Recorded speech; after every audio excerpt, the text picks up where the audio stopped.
pertama ada William David Anjaya dengan NIM 19127, ada Yasinta Revianti dengan NIM 19148, dan saya sendiri Almarsina Revianti dengan NIM 19143, dan Safira Eka dengan NIM 19165. Contoh yang kami pilih yaitu audit sistem informasi absensi pada PT Bank Sentral Asia atau BCA dengan menggunakan produk 431.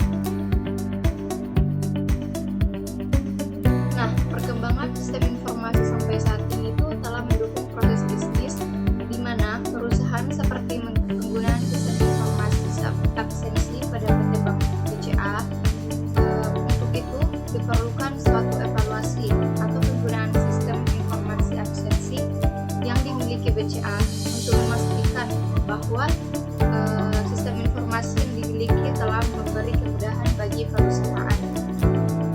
Selama ini, implementasi sistem telah berjalan untuk mendukung prosedur kegiatan absensi. Diharapkan dengan dilakukannya audit sistem informasi ini agar sistem absensi yang ada pada BCA akan menjadi lebih baik. Nah, auditor TI bertanggung jawab atas penilaian efisiensi tata kelola TI dengan tindakan prosedur dalam pelaksananya. Dan audit SD atau TI dalam karakter kerja COVID ini lebih sering disebut dengan istilah IT assurance. Ini bukan hanya dapat memberikan evaluasi terhadap keadaan tata kelola teknologi informasi di BCA, tetapi juga memberikan masukan yang dapat digunakan untuk perbaikan pengelolaannya di masa yang akan datang.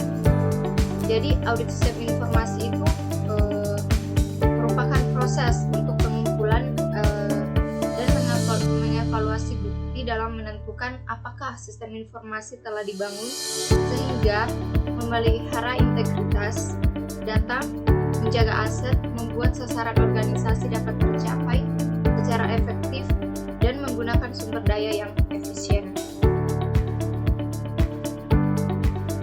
Nah, absensi itu dapat dikatakan suatu pendataan kehadiran yang merupakan bagian dari aktivitas pelaporan yang ada dalam sebuah institusi.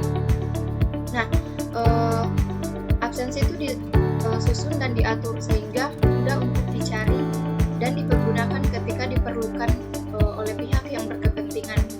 Dan secara umum itu jenis-jenis absensi menurut penggunaannya dapat dikelompokkan menjadi dua, yaitu absensi manual dan absensi non-manual.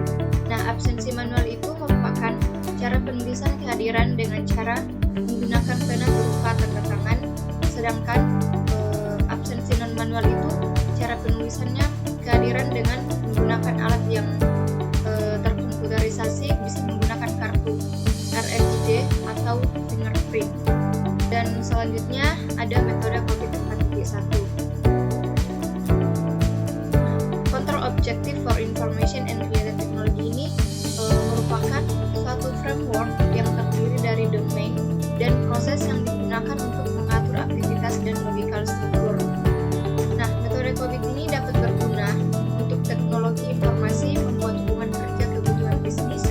Organisasi teknologi informasi dapat membuat proses model, mengidentifikasi sumber daya teknologi informasi, dapat mengerahkan objektif kontrol manajemen, dan COVID juga membantu menyokong pengembangan kebijakan yang jelas dan langkah-langkah praktis yang terbaik. Nah, selanjutnya ada maturity level. Nah, generic maturity model yang digunakan adalah itu pertama non-existent. Nah, non-existent ini tidak ada sama sekali proses yang terlihat. Jadi perusahaan itu belum menyadari bahwa ada masalah yang harus dikaji. Kemudian inisial atau ad hoc. Nah, ada bukti bahwa perusahaan telah menyadari ada masalah yang masalah dan harus dikaji, namun belum ada standarisasi. Jadi tetapi ada pendekatan ad hoc yang cenderung diaplikasikan sesuai kasus. Pendekatan manajemen secara umum itu tidak terstruktur. Kemudian repeatable but intuitive.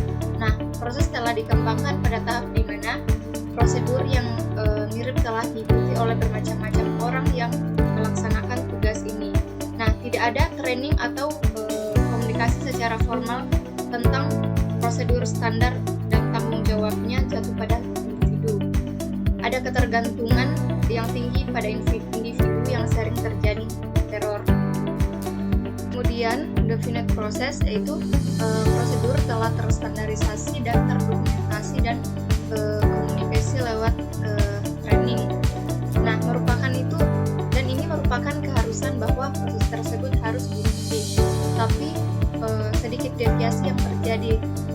Prosedur tersebut tidak rumit, tetapi formalisasi dan praktis yang sekarang.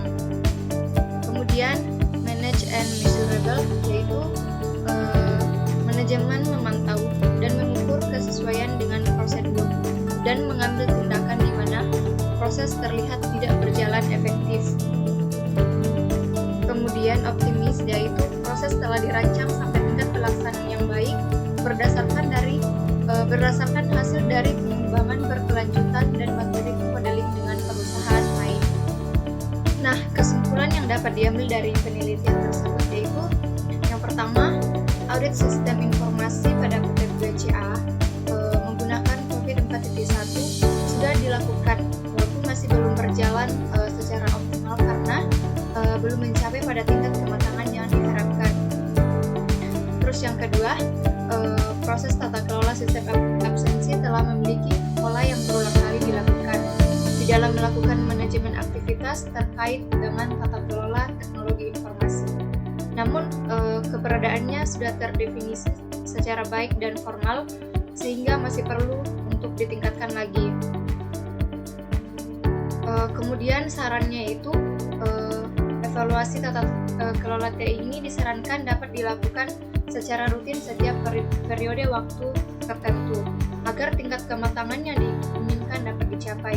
Kemudian kegiatan evaluasi pada tata kelola TI ini sudah dilakukan oleh unit khusus dalam organisasi yaitu internal audit yang dapat dilakukan secara periodik dan akan diaudit oleh external audit. Kemudian pelatihan yang berkelanjutan tentang COVID 4.1 ini bagi karyawan yang terlibat dalam kegiatan evaluasi tata kelola TI. Beberapa karyawan sudah disertified oleh ISACA dengan CISA atau Certified Information System Auditor. Sekian dari pembahasan contoh kasus, saya sebagai perwakilan dari kelompok 6